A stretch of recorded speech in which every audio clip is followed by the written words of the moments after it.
ಎಲ್ಲರಿಗೂ ನಮಸ್ಕಾರ. ಮತ್ತೊಂದು ವಿಡಿಯೋಗೆ ಸ್ವಾಗತ. ನಾನು ನಿಮ್ಮ ಡಾರ್ಲಿಂಗ್ ಅನ್ನೋ ಒಂದು ಪ್ರೋಮೋ ಅಪ್ಡೇಟ್ ಮಾಡಿದ್ದಾರೆ. ಆ ಪ್ರೋಮೋ ಬಗ್ಗೆ ಮಾತಾಡೋಣ. ಅದಾದ್ಮೇಲೆ ಎಲಿಮಿನೇಟ್ ಆಗಿದ್ದು ಯಾರಾಗ್ಬೋದು, ಯಾರಾಗಿದ್ದಾರೆ ಇದ್ರ ಬಗ್ಗೆ ಮಾತಾಡೋಣ.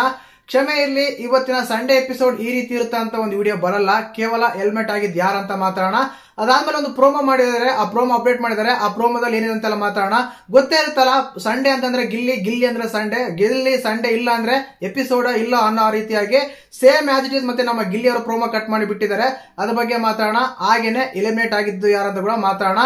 ಇಲ್ಲಿ ಎಲಿಮಿನೇಟ್ ಆಗಿದ್ದು ಯಾರಂದ್ರೆ ಮೊದಲನೇದಾಗಿ ನಾವು ಊಹಿಸಿದ್ದು ಅದೇ, ಆಗಿದ್ದು ಅದೇ, ಆಗಿರೋದು ಅವರೇ ಅಂತ ಹೇಳ್ಬೋದು. ಮಾತಾಡೋಣ ಕಂಪ್ಲೀಟ್ ಆಗಿ. ದಯವಿಟ್ಟು ಚಾನಲ್ ಯಾರು ಹೊಸ ನೋಡ್ತಿದ್ರೆ ಮಿಸ್ ಮಾಡ್ದಾನೆ ಸಬ್ಸ್ಕ್ರೈಬ್ ಮಾಡಿ, ಲೈಕ್ ಮಾಡಿ, ಶೇರ್ ಮಾಡಿ.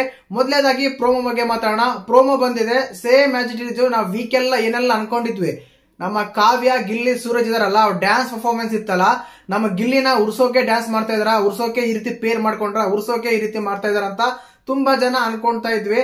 ಅದೇ ಆಗಿದೆ ಇಲ್ಲಿ. ನಮ್ಮ ಕಿಚ್ಚ ಸರ್ಗಳು ಅದನ್ನೇ ಕೇಳ್ತಾರೆ, ಏನ್ ಗಿಲ್ಲಿ ನೀನು ಉರ್ಸೋಕೋಸ್ಕರ ಡ್ಯಾನ್ಸ್ ಮಾಡ್ತಾ ಇದ್ರ ಅಂತ ಅನಿಸ್ತಾ ಇತ್ತು ಅಂತೆಲ್ಲ ಕೇಳ್ತಾರೆ.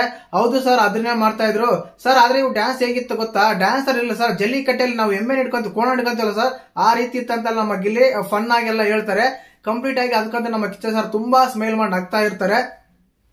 ಇನ್ನು ಅದಾದ್ಮೇಲೆ ಇಲ್ಲಿ ನಮ್ಮ ಅಶ್ವಿನಿ ಗೌಡ ಎಂಟ್ರಿ ಆಗ್ತಾರೆ. ಮಧ್ಯದಲ್ಲಿ ಮೂಗ್ ತೋರ್ಸಲ್ಲ ಅನ್ನೋದಕ್ಕೆ ಇವರೇ ಕರೆಕ್ಟ್ ತೋರಿಸ್ತಾನೆ ಇರ್ತಾರೆ. ಯಾಕಂದ್ರೆ ಸರ್ ಆ ರೀತಿ ಉರ್ಸೋದ್ ನೋಡಿ ನನಗೆ ಫುಲ್ ಖುಷಿ ಆಗ್ತಾ ಇತ್ತು ಸರ್, ಫುಲ್ ಎಂಜಾಯ್ ಮಾಡ್ತಾ ಇದ್ದೆ ಅಂತ ಹೇಳ್ತಾರೆ. ಆವಾಗ ನಮ್ಮ ಗಿಲ್ಲಿ ಒಂದು ಡೈಲಾಗ್ ಹೊಡಿತಾನೆ ಗುರು, ಏನಂತ ಗೊತ್ತಾ, ಯಾಕೆ ಸರ್ ಇವ್ ನನ್ನಿಂದ ಬಿದ್ದಿದ್ದಾರೆ, I am telling one you I am already committed ಅಂತ ಹೇಳ್ತಾರೆ. ಇವ್ ನನ್ನಿಂದ ಯಾಕೆ ಬೀಳ್ತಾರೆ, ನಾನು ಆಲ್ರೆಡಿ ಕಮಿಟ್ ಆಗ್ಬಿಡ್ತೀನಿ, ನನ್ನಿಂದ ಬರಕ್ ಹೋಗ್ಬೇಡಿ ಅಂತ ಹೇಳ್ತಾರೆ. ತುಂಬಾ ಫನ್ ಆಗಿರುತ್ತೆ.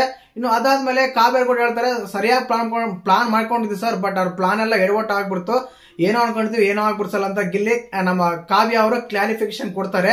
ಇನ್ನು ಅದಾದ್ಮೇಲೆ ನಿಮ್ಗೆ ಗಿಲ್ಲಿ ತಾನೇ ಸಜೆಷನ್ ಕೊಟ್ಟಿದ್ದಂತೆಲ್ಲ ಕೇಳಿದಾಗ, ಹೌದು ಸರ್ ನನ್ ಗುಂಡಿ ನಾನೇ ತೋಡ್ಕೊಂಡೆ, ನಂದು ಇದು ನಾನೇ ಮಾಡ್ಕೊಂಡೆ ಅಂತ ಹೇಳಿ ನಮ್ಮ ಗಿಲ್ಲಿ ಅವರು ಕಿಚ್ಚ ಸರ್ ಹೇಳ್ತಾರೆ. ಇವತ್ತಿನ ಎಪಿಸೋಡ್ ಅಲ್ಲಿ ಕೇವಲ ಫನ್ ಮಾತ್ರ ಅಲ್ಲ, ತುಂಬಾ ಎಮೋಷನ್ಸ್ ಇರ್ತವೆ, ತುಂಬಾ ಫೈಟ್ ಕೂಡ ಇರ್ತವೆ, ಒಂದು ಟಾಸ್ಕ್ ಇರುತ್ತೆ. ಅದು ಟಾಸ್ಕ್ ಅಂತ ಈ ರೀತಿ ಇರುತ್ತೆ ಅಂತ ಹೇಳ್ಬೋದು. ಅಪ್ಡೇಟ್ ಸಿಕ್ಕಿಲ್ಲ, ಅದು ಕ್ಲಾರಿಟಿ ಕೂಡ ಇಲ್ಲ ಅಪ್ಡೇಟ್ ಅಲ್ಲಿ, ಆದ ಕಾರಣ ಹೇಳಕ್ಕೂ ಆಗಲ್ಲ. ಅದಾದ್ಮೇಲೆ ಹೇಳದ್ಮೇಲೆ ಅದೆಲ್ಲ ಸುಳ್ಳಾದ್ರೆ ತುಂಬಾ ಇದಾಗುತ್ತೆ, ಆದ್ರಿಂದ ಅದು ಹೇಳೋದೇ ಬೇಡ ಅನ್ಸ್ತಾ ಇದೆ. ಇನ್ನೊಂದು ಮುಖ್ಯವಾಗಿ ನಾನು ವೋಟಿಂಗ್ ಅನಾಲಿಸಿಸ್ ಮಾಡಿದಾಗ ಹೇಳಿದ್ದೆ, ಬಾಟಮ್ 3 ಅಂತ ಬಂದಾಗ ನಮ್ಮ ಧ್ರುವಂತ್ ಅವರು, ಮಾಳು, ಮಲ್ಲಮ್ಮ, ರಾಶಿಕಾ ಇವರು ಬರ್ತಾರೆ ಅಂತ. ರಾಶಿಕಾ ಇವರು ಅಂತ ಗೊತ್ತೇ ಇರುತ್ತೆ. ರಾಶಿಕಾ ಕಡಿಮೆ ವೋಟ್ ಬಂದ್ರು ಅವರು ಹೆಲ್ಮೆಟ್ ಮಾಡಲ್ಲ, ಇದು ಬರೆದಿಟ್ಕೊಳ್ಳಿ ಅಂತ ಕಂಟೆಸ್ಟೆಂಟ್ ಬಿಗ್ ಬಾಸ್ ಮನೆ ಬೇಕು, ಅವನ್ನ ಹೆಲ್ಮೆಟ್ ಮಾಡಲ್ಲ. ಮತ್ತೆ ಈ ವಾರ ಆಗಿದ್ದು ಯಾರಂತ ಕೇಳಿದ್ರೆ, ನಾನು ಲಾಸ್ಟ್ ಅಲ್ಲಿ ಮಾಳು, ಮಲ್ಲಮ್ಮ ಅಂತ ಹೇಳಿದ್ದೆ.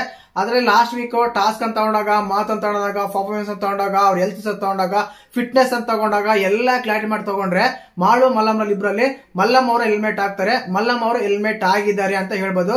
ಕಂಪ್ಲೀಟ್ ಆಗಿ ಇನ್ಫಾರ್ಮೇಶನ್ ಅನ್ಕೊಳ್ಳಿ.